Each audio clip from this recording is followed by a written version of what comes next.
Bonjour, je m'appelle Gabriel, je suis fondateur et CTO de Colibri, où nous permettons la production des médicaments de demain pour les patients d'aujourd'hui au travers du son.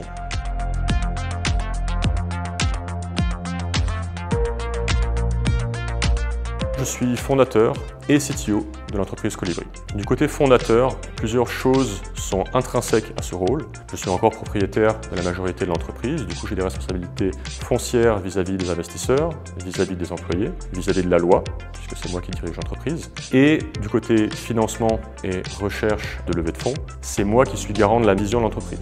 Donc générer les médicaments de demain au travers de mon acoustique, c'est moi qui vais aller pitcher, garantir la vision auprès de partenaires financiers et de grosses pharma par exemple. De l'autre côté, je suis également CTO de l'entreprise, puisque l'invention technologique repose sur la recherche que j'ai pu mener par le passé. Et du coup, je suis le pont entre la vision, la feuille de route que nous définissons avec les autres dirigeants de Colibri, et le quotidien, les équipes techniques, le laboratoire. Où est-ce qu'on en est? Qu'est-ce qu'on a démontré?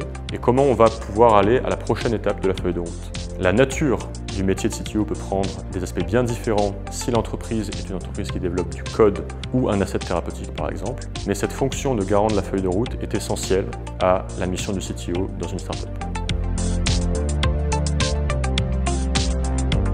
En France, en biotech aujourd'hui, un entrepreneur va avoir plusieurs challenges, notamment le fait de construire une entreprise souvent depuis zéro. Donc là, on va avoir des choses aussi diverses que trouver de l'argent, trouver des talents, les structurer dans une entreprise qui à la fois respecte le droit français et à la fois délivre la mission qu'elle est censée accomplir.